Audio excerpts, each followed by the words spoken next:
I'm here with Alexander Mercouris, editor-in-chief of the Duran. Alexander, let's talk about Angela Merkel, the German Chancellor, who had a meeting with Russian President Vladimir Putin in Moscow. Take us into the meeting, Alexander. What was it about? I'm sure Nord Stream 2, Libya, maybe the Iran, Iraq, U.S. Tensions. What was the meeting about? It was about absolutely everything, all of those things that you just said. It was a big meeting. And the person who asked for it, interestingly, was Merkel. Merkel wanted to go to see Putin. He is the first world leader that she's seen this year. So, she starts the new year going to see Vladimir Putin in Moscow. And that's really quite interesting in itself, actually. And you can see, by the way, in the photographs that the Kremlin has published of the personal chemistry between the two, Putin looks himself. In fact, he looks rather sly and pleased with himself. Merkel looks absolutely and completely exhausted. But there were a number of subtopics, obviously, which were at the top of the agenda. The first is Nord Stream 2, where the completion of the pipeline has been delayed for a couple of months because the United States chose to impose sanctions on the Swiss-Dutch company that was laying the pipes. As I have said many times, the Russians have the technology and the resources to lay the pipes instead. Apparently, the only thing that's causing the delay is that the pipeline ship that's required to do this, which Gazprom owns, is in the Pacific. So it has to circle from the Pacific in order to get there. But it will get there and it will do the job. And Nord Stream 2 will be finished very soon this year. Now, Merkel has staked a lot on seeing Nord Stream 2 done. The US has been putting enormous pressure on her to basically drop Nord Stream 2. German business community insists on Nord Stream 2 being done and seen through to the end. And at the same time, she's also had to face criticism from some of the Europeans about it, especially the Poles and the Baltic states. So one of the reasons she went to Moscow in this way, this very prominent way, was to make absolutely clear that Germany continues to back Nord Stream 2. That, by the way, is a universal view right across the entire German political establishment. So Nord Stream 2 will be finished. The Russians will finish it. It will start to pipe gas to Germany very soon. The actual timeline is not completely clear. It'll probably be a couple of months, but Putin said that it would be in full operation by the first quarter of next year at the latest, probably sooner. So that was one thing she went to talk about. She's also clearly wanted to talk about Ukraine, because, of course, Ukraine has been this huge problem between German and Russian relations, and the Germans were maneuvered, or rather, to be more precise, Angela Merkel was maneuvered by Barack Obama into imposing sectoral sanctions on Russia in 2014, which have obstructed the development of German-Russian trade and industrial and economic cooperation, which up to then had been flourishing and was burgeoning. She now, I think, realizes what a terrible mistake that was. And so she wants to go to Russia to try to make sure that the very tentative negotiations that are underway in Ukraine to try to implement the Minsk Accord and to try to get the peace process in Ukraine going and up and running, that's going to continue. And Putin, by the way, wouldn't give an inch on that. He made it absolutely clear that as far as the Russians are concerned, they want to see the Minsk Accord, which provides the framework for the resolution of the Ukraine crisis, implemented in full without amendment. And that means that the two Donbass republics, the Donetsk People's Republic and the Lugansk People's Republic must be granted autonomy by Ukraine, and that must be guaranteed within Ukraine's constitution. That's what Putin said. So, but there were other things, obviously. So there were those two big topics to discuss, Nord Stream 2 and Ukraine.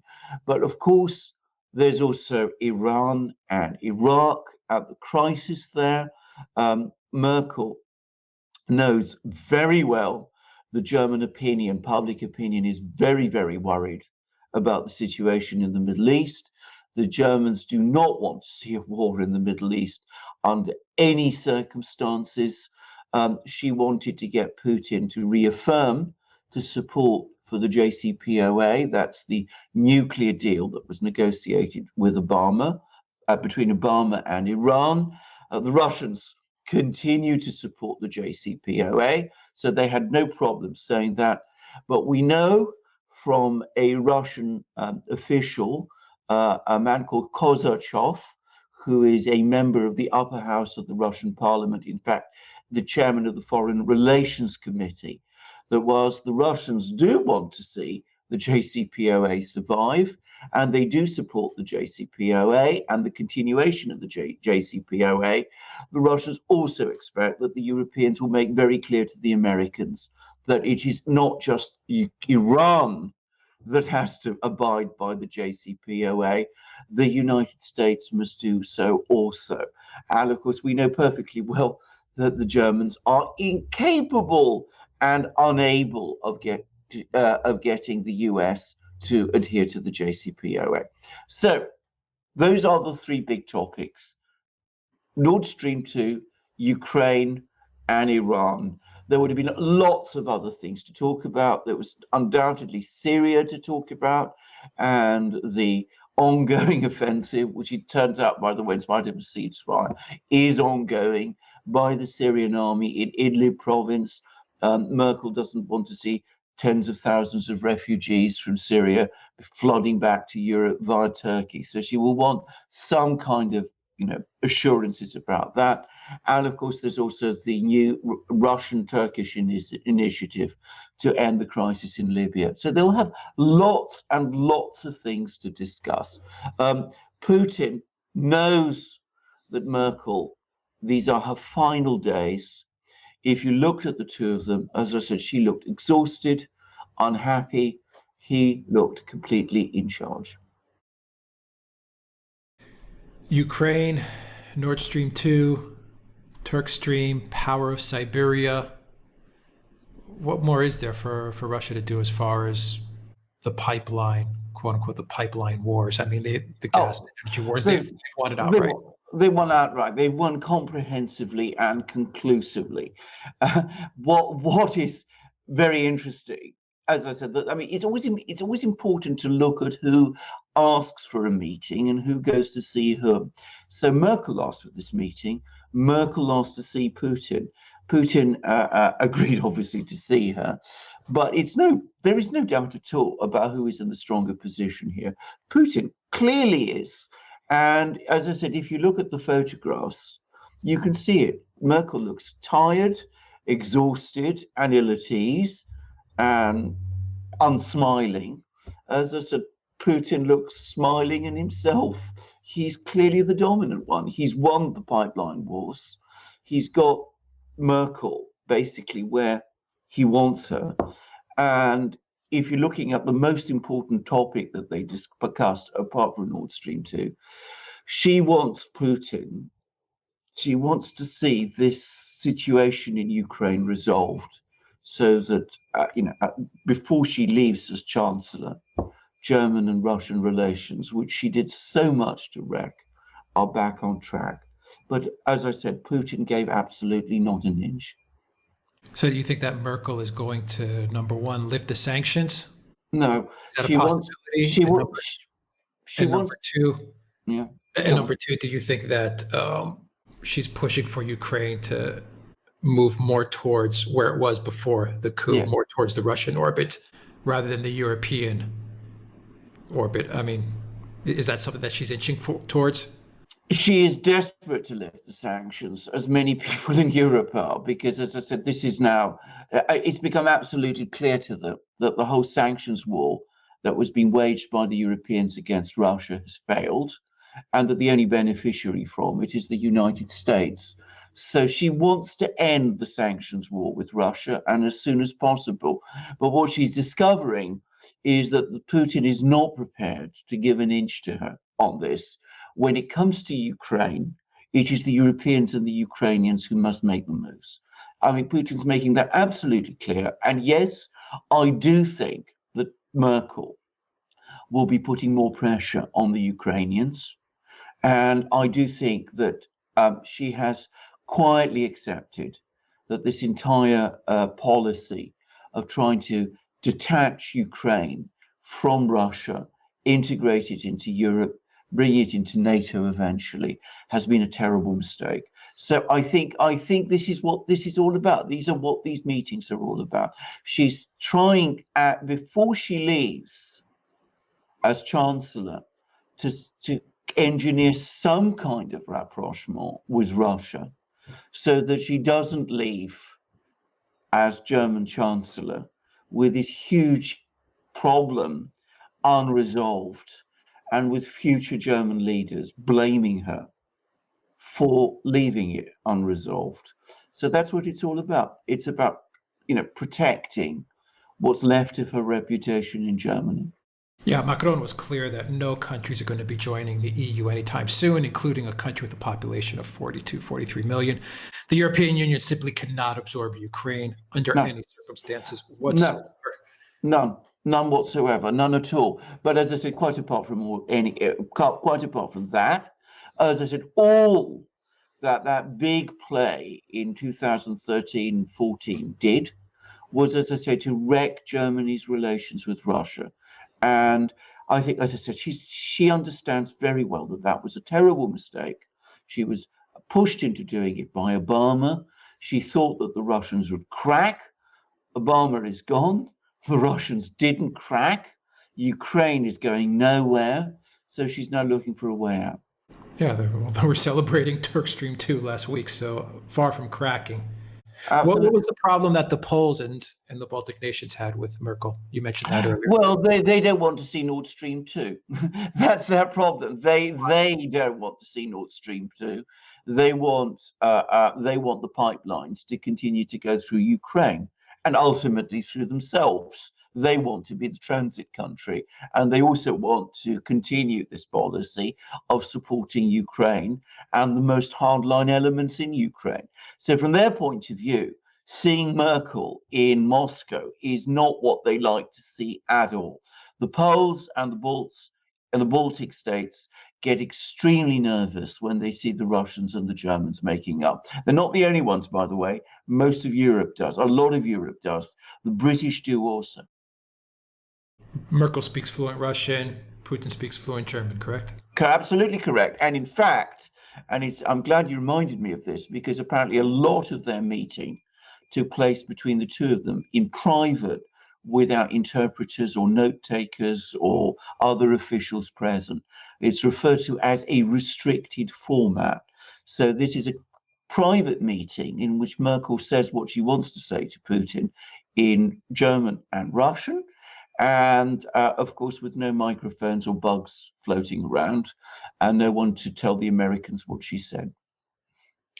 You mean that was like the type of meeting that Trump wanted to have with Putin, and then everyone flipped out because? Oh, absolutely. She's had several of these sort of meetings with Putin. I mean, the most notorious one happened early in 2015, when there was, the Ukrainian crisis was at its peak, and there was a big battle going on at a place called Debaltseve in Ukraine, and most of the Ukrainian army was surrounded there, and it looked as if Ukraine was just, the entire Ukrainian military thing was just going to collapse completely. So she dashed on a plane, flew to Moscow, spoke to Putin in private, one-to-one, without anyone present, and they basically did the deal, which became the Minsk Accord. So that's Merkel does do this sort of thing. And, she does talk to Putin one-to-one very often. Of course, the Russians will have a record of the whole conversation. We can be pretty sure that, their microphones, the Kremlin has its microphones busy. But the point is that the Americans won't know what was said. Yeah, I remember that that battle, Alexander. Actually, I remember reading that they said there was reports that it wasn't only Ukrainian soldiers that were surrounded and ready to be obliterated. I heard it was NATO. Absolutely. Well. Yeah, that's why Merkel was in a huge panic. Absolutely. That's exactly what I've heard also. I mean, it was an attempt to win the battle of Debaltseve, to basically split the two republics in half so that they could be picked off individually. And it failed catastrophically. And as I said, Merkel, in a panic, rushed off to Moscow to try to bring this whole thing to an end. And Putin agreed, but exacted this huge price in the form of the Minsk Accord. So, they've undertaken this kind of diplomacy before. They don't like each other. Putin and Merkel do not like each other. There's never been much warmth between them. And, despite the fact that Putin, who's a very polite man, has presented her with flowers on occasions and that kind of thing. But beneath the surface, there's no real liking or even respect between each other. They don't like each other. They don't get on. And nonetheless, in a kind of way, they do know how to talk to each other. And it helps that Putin speaks fluent German and that Merkel speaks fluent Russian. So they're able to talk without even interpreters present. Bear in mind, by the way, that if you have interpreters present, the interpreters keep a record, and that record can be read by others. So there is no record of these conversations outside the one the Kremlin keeps. All right, Alexander Mercouris, editor-in-chief of the Duran. Thank you very much, guys. If you like this video, click on the subscribe button down below. Click on that notifications bell to make sure you get notifications when we push out a new video. Please donate to us on PayPal, Patreon, and Subscribestar. Your donation really helps out the channel a lot. And look for an audio copy of this video on iTunes and Soundcloud as well. And a copy of this video will also be on BitChute and DuranVideo.com. Please download the Telegram app so you can keep in touch with everything that's going on in the Duran community, including our DRN20 coupon, which is still running, and our 2 new ebooks on Epstein and Ukrainegate. And when you purchase those ebooks or any ebooks, we are still running the NSW Rural Fire Services donations. So we'll donate 100% of the proceeds from those ebook purchases to the firefighters who are battling the fires in Australia, Alexander. Which, by the way, I understand are as bad as ever. I mean, I'm not obviously in Australia, so I don't know the full entirety of what's going on there. But what I've heard is that the fires are far from over. Hundreds of millions, apparently, of animal life have been wiped out. Vast areas of Australia have been devastated. There's been a huge ecological and environmental catastrophe. It's probably, as I understand it, affected Australia's agricultural production. It will no doubt hit its economy. So it is a huge event. It's also a terrible human event. I mean, the people of Australia are very badly affected by this, and they've seen a lot of their country, their beautiful country, devastated.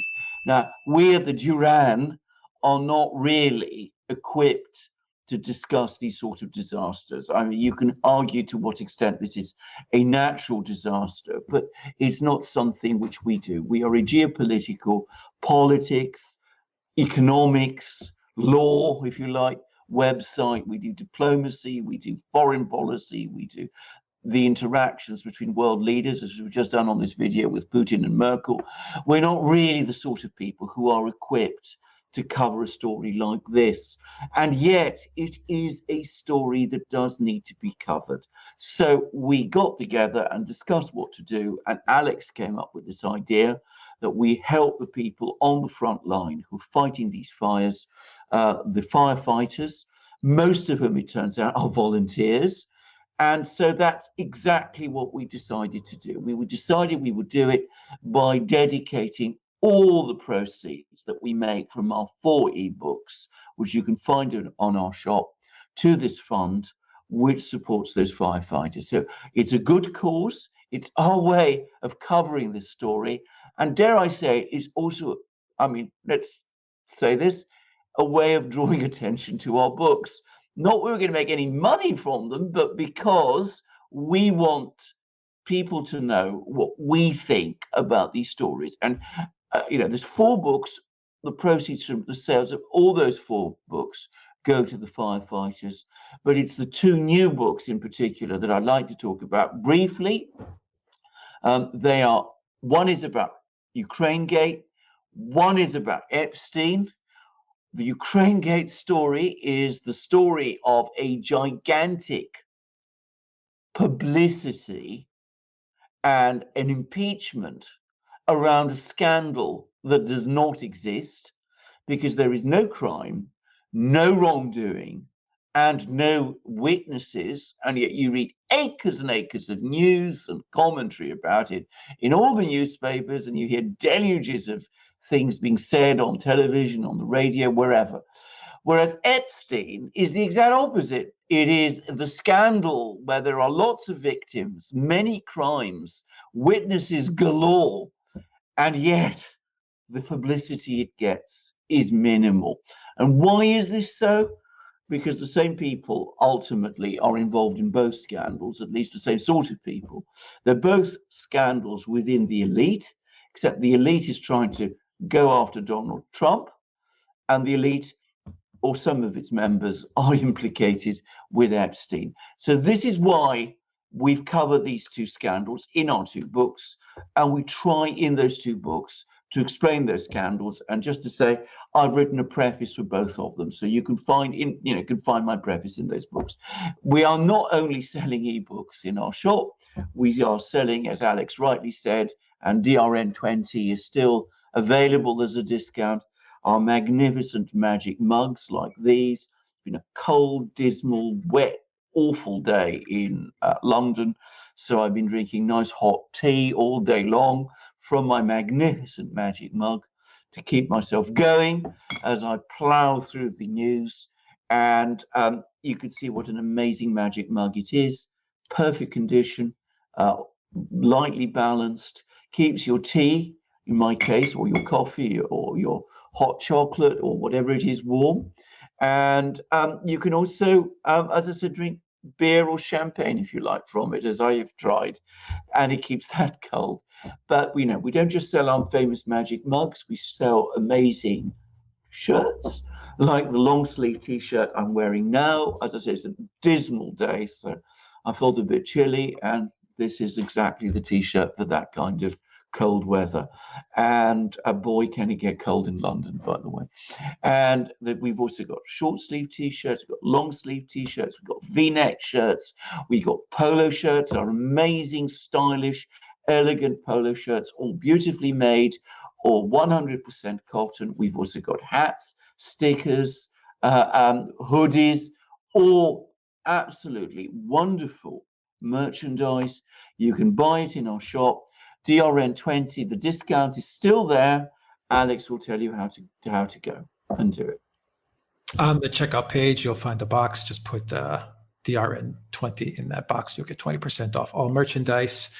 And Alexander, on a final note, with the Australia fires, I'm getting a lot of emails with a lot of different information as to how the fire started. And it's it's an incredible story. I really cannot make heads or tails as to the cause. I mean, arson, it was arsonists. The number is varying anywhere from 18 to 200. I've heard that it was lightning. Okay, you hear the climate change stuff. You hear that there was, just very poor management via local administrators all the way to the top of the government, water supply shortages. I mean, look, keep on sending, to our information that you have. And if there's a political angle to it, a geopolitical angle, but something that, is concrete, then we'll definitely we'll cover it. We absolutely will. We do understand it. But as I said, we are learning from you. learning from you about this, because as I said, this is really outside our general frame of things. So the more we learn, the more interested we are, and the more worried we are and upset we There are. really is a lot of disinformation, and Yeah, I don't want to say disinformation, kind of like a fog of war yeah, type of atmosphere about these yes, fires, and it's really hard to pinpoint yes. how this started. Maybe it was all of these reasons. Well, indeed, I don't know. a combination of them. I have to say, and I think we've both experienced this in Greece. You do get fires in hot weather, and then arsonists come along and they just sort of extend and direct them. I happen to know that sort of thing does happen in Greece. So if it happens in Greece, I suppose it can happen in Australia. I'm Large shocked. fires in Greece, the ones that really devastate, I can't think. Not one time did they ever really get to the bottom of it. No, exactly. And correct me if I'm wrong, but from what I remember, I don't think we've ever had one of these large summer fires in Greece, which you have pretty much every year, and you ever get to the exact root cause of it. No. And I think you're right. It's always kind of a combination of two or three things. Exactly. But anyway, guys, keep on sending us the links and the information. And as this story, develops, maybe there is an angle that we can cover it.